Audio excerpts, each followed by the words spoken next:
La Iglesia nos invita a reflexionar en el texto de Lucas 4, 31 al 37, en este martes de la 22ª semana del tiempo ordinario. Les leo el texto. En aquel tiempo Jesús bajó a Cafarnaúm, ciudad de la Galilea, y los sábados enseñaba a la gente. Se quedaban asombrados de su enseñanza porque hablaba con autoridad. Había en la sinagoga un hombre que tenía un demonio inmundo y se puso a gritar a voces. ¿Qué quieres de nosotros, Jesús Nazareno? ¿Has venido a destruirnos? Sé quién eres, el Santo de Dios. Jesús lo conminó. Cierra la boca y sal. El demonio tiró al hombre por tierra en medio de la gente, pero salió sin hacerle daño. Todos comentaban estupefactos. ¿Qué tiene su palabra? Da órdenes con autoridad y poder a los espíritus inmundos y salen.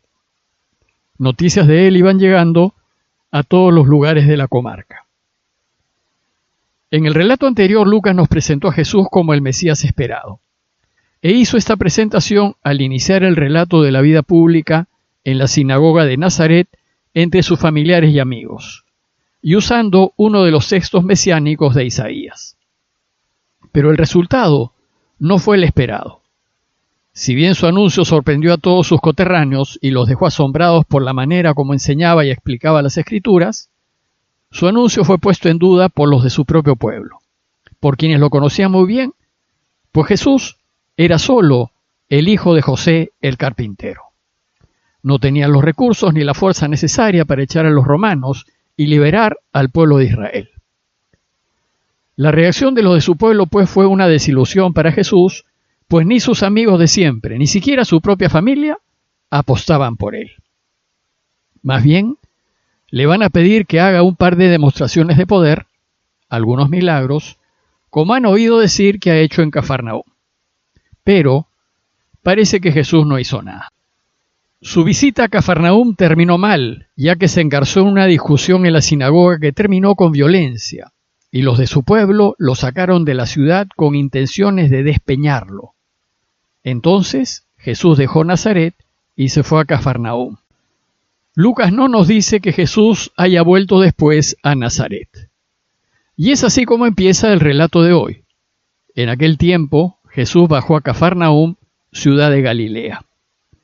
Cafarnaúm fue el pueblito a orillas del lago que Jesús eligió como centro de su misión y que consideró su ciudad. Solía quedarse en la casa de Pedro, a la que consideraba su casa. Bueno, pues toda la primera parte de la misión de Jesús se desarrolló en Galilea. Visitó, a pie o en barca, los muchos pueblitos del entorno, y todo ello lo hacía desde Cafarnaúm.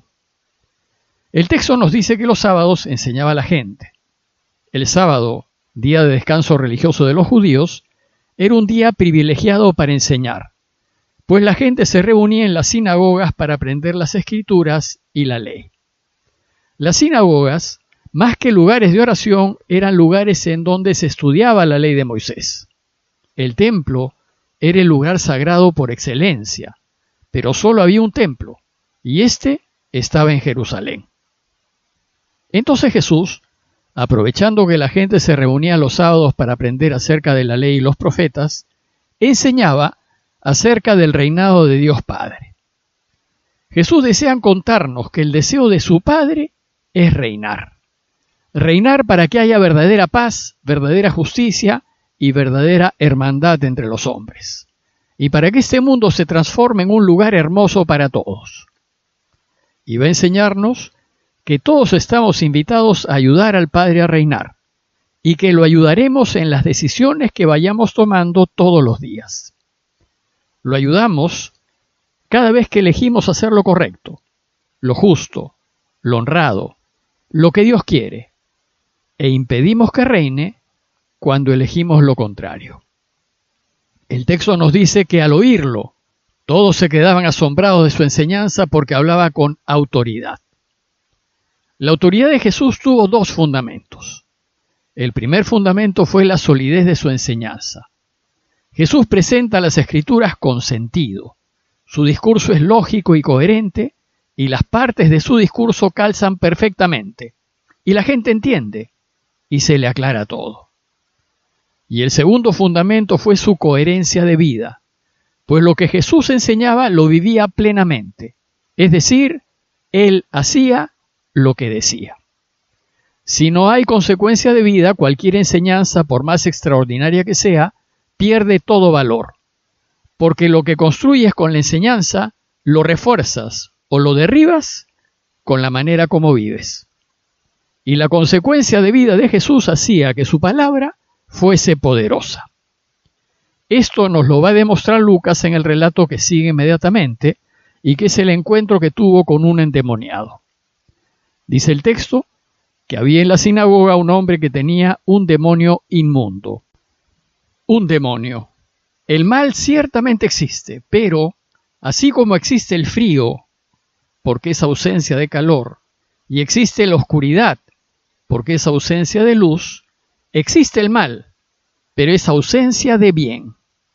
Sin embargo, el mal atrae, nos tienta, nos sugiere y nos atrae en los momentos en que estamos por tomar decisiones a fin de que elijamos mal y nos desviemos de Dios. Y es tan fuerte su atracción que llegamos a personificarla y lo llamamos demonio o mal espíritu. El mal en nuestras vidas funciona como los agujeros negros en los centros de las galaxias, pues es tal la gravedad que tienen estos centros que impide que la luz se refleje. De la misma manera, puede ser tanta la ausencia de bien que nos atraiga fuertemente y que impida que se reflejen rasgos de bien. Pero lo cierto es que el mal no nos puede tocar, no nos puede poner un dedo encima, solo nos atrae, nos sugiere, nos tienta. Y si le hacemos caso y aceptamos sus tentaciones, nos ponemos del lado de la oscuridad y creamos mal en el mundo. En tiempos de Jesús se pensaba que las enfermedades mentales se debían a que las personas estaban poseídas por un demonio, como en el caso de la epilepsia, por ejemplo. Pues como las enfermedades mentales no se podían explicar por observación física, éstas se atribuían a una posesión.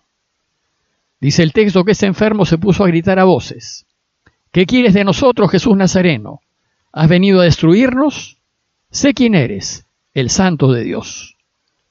Lucas aprovechará esta escena para ir enseñándonos acerca de Jesús, para que nosotros los lectores sepamos desde el inicio que Él es el Santo de Dios y que su misión es destruir al mal. Es de notar que mientras que los de su mismo pueblo, los de Nazaret, no reconocieron a Jesús, en esa escena, lo que pertenece al mundo del mal sí lo reconoce. Y toda la escena que nos presenta Lucas es violenta. El enfermo que grita voces, Jesús que lo hace callar y el mal espíritu que tira al hombre por tierra.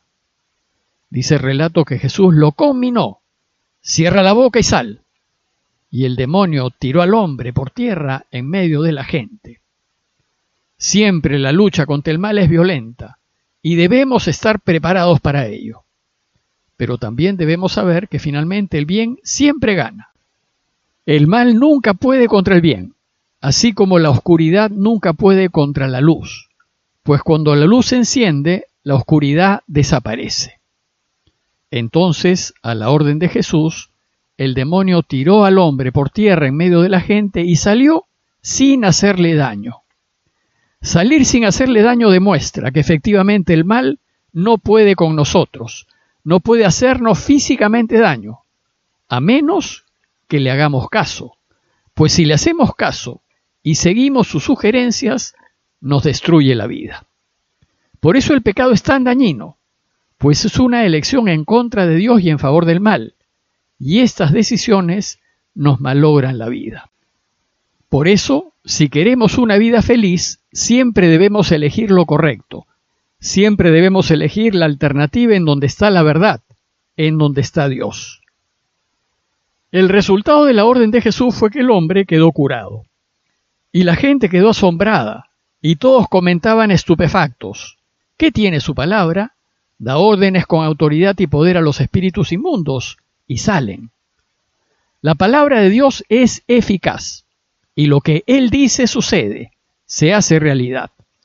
Por eso le pedimos a Dios que nos bendiga, es decir, que diga bien de nosotros, porque su palabra es eficaz. Y si dice bien, habrá bien. Y Dios siempre dirá bien de nosotros, porque es bueno y nos quiere. Pero si nosotros le hacemos caso a las tentaciones del mal, entonces por nuestra propia decisión estaremos impidiendo que la bendición de Dios sea eficaz. El relato concluye diciéndonos que noticias de él iban llegando a todos los lugares de la comarca. Aunque Jesús nunca buscó la fama, el bien siempre irradia, y el entusiasmo de la gente hizo que se hable de él por toda la comarca. En conclusión, los invito a considerar cómo el mal siempre nos está atrayendo, o como dice Primera de Pedro 5:8, mirar cómo anda como león rugiente buscando a quien devorar, y considerar cómo constantemente nos está tentando a elegir lo que Dios no quiere. Y considerar que si en vez de elegir la alternativa que nos propone el enemigo, elegimos el lado de Dios, lo correcto, lo justo, lo verdadero, aunque parezca que perdamos, siempre ganaremos. Pidámosle pues a Dios que nos ilumine siempre al momento de tomar decisiones, para que siempre elijamos hacer lo que Él quiere. Parroquia de Fátima, Miraflores, Lima.